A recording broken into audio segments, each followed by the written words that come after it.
కొన్ని సినిమాలు ఓటీటీలోకి వచ్చాకనే ఆ మూవీ వాల్యూ ఏందో తెలుస్తుంది.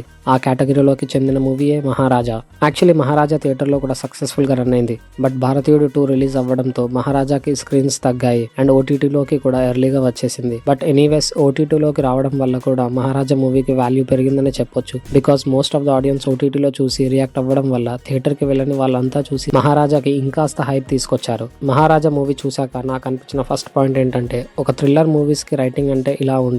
స్క్రీన్ రైటింగ్ అనే పదం చాలా సార్లు వినే ఉంటాం. బట్ దాని మీనింగ్ యాక్చువల్ గా తెలియని వాళ్ళు మహారాజా చూస్తే స్క్రీన్ రైటింగ్ అంటే ఏంటో అర్థమవుతుంది. ఒక స్టోరీని కన్వే చేయడానికి చాలా వేస్ ఉంటాయి, కానీ మహారాజా మూవీ స్టైల్లో ప్రెజెంట్ చేయడం మాత్రం ఇదే ఫస్ట్ టైం. ఎన్నో థ్రిల్లర్ మూవీస్ చూసుంటాము, బట్ మహారాజా చూసాక వచ్చిన థ్రిల్ మాత్రం ఏ మూవీకి రాలేదని నా ఒపీనియనే కాదు, మూవీ చూసిన వాళ్ళందరి ఒపీనియన్. ఒక సినిమాకి స్టోరీ ఎంత ముఖ్యమో క్లైమాక్స్ కూడా అంతే ముఖ్యం. మిర్చిలో ఒక డైలాగ్ ఉంటది, 20 ఏళ్ళ నుంచి ఒక లెక్క, ఇప్పటి నుంచి ఒక లెక్క, ఆడి కొడుకొచ్చాడని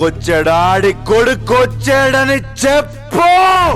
సో ఈ సినిమా చూశాక ఇన్ని రోజులు మనం చూసిన క్లైమాక్స్ లో ఒక ఎత్తు, మహారాజా క్లైమాక్స్ ఇంకొక ఎత్తు. చాలా మంది సినిమా చూసేటప్పుడు ముందు ఏం జరుగుతుందో అని అనలైజ్ చేసి చూసేస్తుంటారు. Most of the movie lovers కి ఇలా అనలైసిస్ చేస్తూ చూడడం అలవాటు. అండ్ వాళ్ళు అనలైజ్ చేసింది కరెక్ట్ అయితే ఏదో సక్సెస్ఫుల్ గా ఫీల్ అయిపోతారు. బట్ అలా ఎంతో తోప్ అనలిస్ట్ లో అనుకున్న వాళ్ళు కూడా మహారాజా అనాలిసిస్ లో ఫెయిల్ అయిపోయారంటే రైటింగ్ ఎంత కాంప్లికేటెడ్ అండ్ ఇంటెలిజెంట్ ఉందో చెప్పాల్సిన అవసరం లేదు. తన వైఫ్ ని యాక్సిడెంట్ లో కోల్పోయిన విజయ్ సేతుపతి దగ్గర నుంచి స్టార్ట్ అయిన మూవీ, చెత్తడబ్బా పోయిందని కంప్లైంట్ ఇచ్చిన దగ్గర నుంచి, చెత్తడబ్బలో ఏదో వాల్యుబుల్ థింగ్స్ ఉందని క్రియేట్ అయిన దగ్గర నుంచి, పోలీసులు చెత్తడబ్బని పట్టుకునే ప్రాసెస్ దగ్గర నుంచి, విజయ్ సేతుపతి ఇంట్లో దొంగలు పడడం నుంచి, విలన్ ఇంట్లో అదే చెత్తడబ్బా ఉండడం, విలన్ గారాల పట్టి కూతురికి బర్త్డే రోజు గిఫ్ట్ ఇవ్వడం కోసం చైన్ తీసుకొచ్చే ప్రాసెస్ లో చైన్ మిస్ అవ్వడం దగ్గర నుంచి, విలన్ పోగొట్టుకున్న చైన్ ని విజయ్ సేతుపతి రిటర్న్ ఇద్దామని వెళ్లడం దగ్గర నుంచి, విలన్ ఫేస్ ఆఫ్ వరకు, అబ్బో ఇలా చెప్పుకుంటూ పోతే ఆ చెత్తడబ్బా మిస్సింగ్ కి మించిన సస్పెన్స్లు. ఇలా ఒక మూవీలో ఇన్ని లేయర్స్ ని పాస్ట్ లోకి వెళ్ళి ప్రెజెంట్ చూపించి అటు ఇటు తిప్పేస్తారు. బట్ మనకి ఎక్కడ కూడా కన్ఫ్యూజన్ క్రియేట్ అవ్వకుండా ఒక ఇంటెలిజెంట్ స్టోరీ టెల్లింగ్ ని ప్రెజెంట్ చేశారు డైరెక్టర్ నితిలన్ సామినాథన్.